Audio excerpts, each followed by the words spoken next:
I have a theory, and like any good theory, it can be proven with some tarot cards and a whiteboard. I'm handing out extra credit points to anyone who can guess what tarot cards are in front of me as I deliver this delicious lecture. So, you have this. My hypothesis is that you also have this. Now, there's no shame in having this. I'm pretty sure it's in the water at this goddamn point. Okay? There's no shame in it. This gives us this. How so? Let's say you have a beautiful tree. You have a beautiful tree in your backyard, and it gives you so many apples. You get apples all the time. You love this tree. You're grateful for this tree. It's pretty normal to you to have it. It's been in your family for generations. Like, you're like, okay, we just have apples. We have apples all the time. I enjoy eating them, but it's not really a big deal, right? So let's say you go to the market one day and there's somebody who's selling, what are they selling? Let's say they're selling computers. And they say, I will give you 1 computer, but I need 100 apples. I'd say it's a pretty good deal. But, I mean, although you have all these apples and they come down so abundantly and you've had this tree in your family for generations, when you're trading with your friends, you tend to be in the practice of viewing 2 of these apples as 1 apple. Because sometimes one has some little bruises on it and you don't want to scam anyone. You feel kind of bad for treating it as if they're 2 apples. So you just treat them as 1 apple. So anytime you see 2, you're basically reducing it to 1 in your mind anyway. Oh, I have 1 apple here. I have 1 apple's worth over here. Because of all of these adjustments that you're used to making in your mind. So you get to the market, you have your basket of apples, and you have 100 apples in here. It's a big basket. It's a really big basket. But because of this conversion rate that you've been used to doing in your head, your entire life you've been doing this, you saw your mom and her mom make this conversion of, okay, if I'm trading yarn with my friend and she asks for 20 apples, I'm gonna give her 40 because there are some that are gonna be bruised in there and I don't wanna be a scammer. So you're used to this conversion so much that you have these 100 apples, but to you, they equal 50. You have 50 apples. So you go up and you have this computer. You go and you know that you want it. And you ask, okay, I don't have enough apples for you. You start the sentence with that. I don't have enough apples for you. And mind you, they're not gonna correct you. They're going to take as many apples as you give them. I don't have enough apples for you, but I really want this computer. Can I just give you an IOU? And next time I see you, I'll give you another 50 apples. And that's how debt is made, I think. Debt is made when you have all of these beautiful resources, and then there's just some point of condensing or devaluing how important and iconic they are. I bet you have a skill. I bet you have a beautiful talent that people love from you. They love it, and they even tell you, oh my gosh, I love it when you sing. Like, I love hearing that from you. I love hearing your voice. And you're like, okay, sure. It's whatever. Like, I sing, my whole family sings. It's not a big deal. But it kind of is a big deal. It's kind of like these 2 apples, and it's kind of like you're used to reducing it into 1. And it's kind of like there's somewhere in the market where you can have what you want for the skill that you have, but you would have to embrace that you have all of it. You can't like half it. You can't diminish it, because then you're gonna owe somebody 50 goddamn apples, even though you had the full 100. So let's say you're already in the red. Here's the ground level, and here's what I owe. You know how you can match this? Move over in the ground a little bit, and let's do some digging. Let's do a little digging, girl. What are things of value that you've been tucking away underground, hidden from any eyes, even your own, that you can bring above the surface so that all of this just goes away? What are those things? Let's take some time. Let's brainstorm. Here, I'll be a guinea pig. Let's do some examples.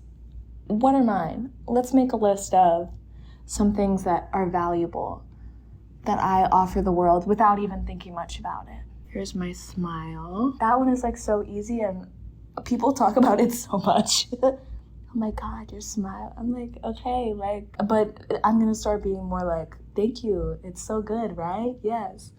I'm getting more to that place. But for a while I was like, and like, I got it from my mom. Thank her. I don't know what to tell you guys. But my smile is of great value. It brightens people's day. There's my voice. I'm very clear. I have a great deal of clarity that I can share with the world. I have a very creative perspective. What else? Oh, I'm very kind. I can build cool communities. When it gets hard, keep going.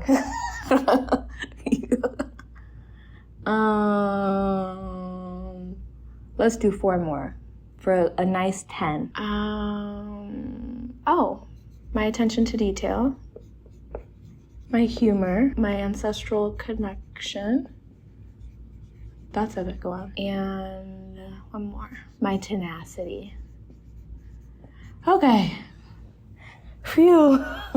We did it. It's totally okay if it takes a while to come up with this list. It's cool too if you want to make an even longer list, if you want to do this practice regularly to remind yourself, wow, there are so many cool, valuable things that you have to share with the world. But when you go underground and you excavate that sense of, there are things that I value about myself that I embody, then those valuable things that you feel indebted to, that can start to be alleviated. That's how the money can start flowing a little bit easier. A little bit easier, and a little bit easier, and a little bit easier, until it's easy. Okay, it doesn't have to be easy right away. I know us girls, we're obsessed with ease right now. Ease, let it be of ease. If it's not serving me, if it's not of ease, it's okay if it's still a little bit hard, okay?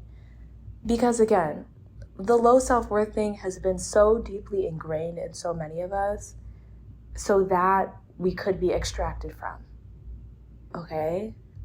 We are doing leaps and bounds even thinking about this. Please be nice to yourself, okay? You saw me up here having to think about it, okay? It's fine. It's fine. We're building the muscles. This is a whole job, right? This is a whole job description. I was gonna say somebody's looking for it. I don't know if I'm trying to be hired. I'm looking for it. That's why I made myself a job, girl. Because these are things about me that I love, and I feel like this skill set deserves to be provided for, right? And so here I am, making myself a job. Maybe you're gonna make yourself a job. Maybe your list is perfectly attuned to a job listing that you'll find next week. And you'll be like, wow, I have all those things that I value about myself. And you'll be able to recognize it because you took the time to tune yourself like the beautiful instrument you are. I like a lot of what P the Fairy says. Something that they talk about a lot that I'm starting to actually feel settle in my mind and I'm starting to enjoy more and more is this idea that the easiest way probably to attract or to easily be able to make money out in the market is to exchange value for value. So you want money, it is valuable. You put something valuable out into the world and then you receive value in the form of money. So maybe your value is your craft. Maybe it's a skill that you have. Maybe it's a product. Maybe it's your attention. Maybe it's your connections. Whatever it is, that is valuable. And then you put it out there in the world. Other people want to share in that value with you. How do you get clear on what you want to create? Here's a journal question. What do I love doing for free? Now, here's why. You can obviously do work that you're like, no, y'all gotta pay me to do this bullshit. It's fine, okay? If that's the situation you're in, we're gonna survive, we're gonna live to see another day. But in this equation of debt, if when I sit down, at the computer that I got for my 100 apples. If I sit at this computer and I'm happy about it, I'm enjoying myself. Sure, I'm spending energy, I'm spending time, but I'm adding so much enjoyment, I'm adding a sense of fulfillment, I feel creative, and this is like of that equal value exchange. I put in energy, I put in time, I got the feeling of fulfillment, I got the feeling of enjoyment, of being creative. If I am at my laptop and I'm pissed off that I'm there, then I'm still spending the same energy, I'm still spending the same time, but now I'm draining my life force, I'm draining my sense of hope, and I'm draining my sense of well-being. You know, insert whatever other words that you feel like you lose when you're not doing work that you would do for free. So when there's no money being exchanged, these are the exchanges that we're making. Right? We're trading in our energy and time for a feeling. And the money is probably going to feel like whatever you're trading it in for right now. So the money can feel like enjoyment. Or maybe when you are enjoying yourself in your work, you feel a sense of stability.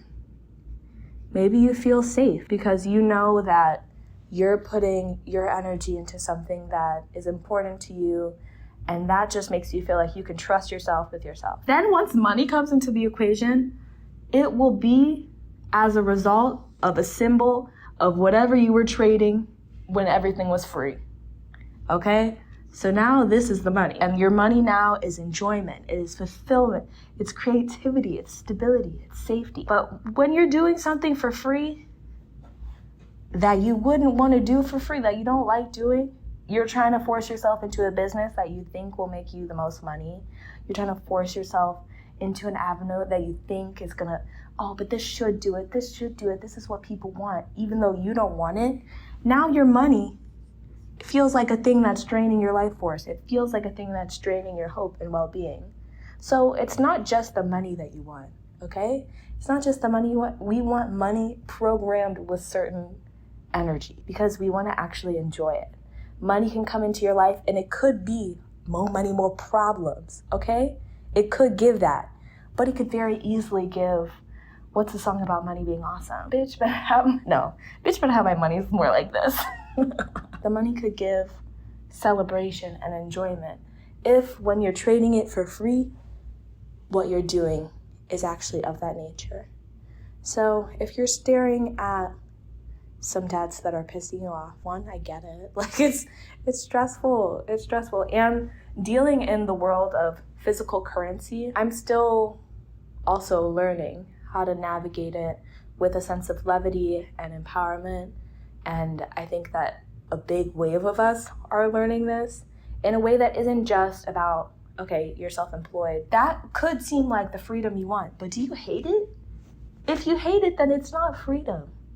If it's not some shit you would do for free, then it's not freedom. That sense of like money just raining down on you for you doing what you would already want to do anyway. I hope this has helped to give you some clarity about what you want your best next steps to be. Again, guess down in the comments, what tarot cards am I looking at? What do you think? What do you think? I want my girls here. I want us happy at our laptops. I want us having that sense of enjoyment when we approach what feels like our life's work. What feels like, oh, I'm here to do this. Like, this is why I would have come here. Like, life can feel so weird and so like, what? Why would I have chosen this?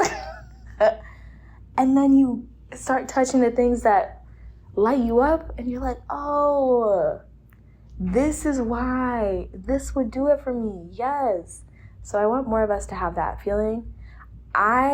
Like I said, I hypothesize the more of us are on that wave, the less debt we'll have, and the less these like weird vulture-ass systems can even touch us.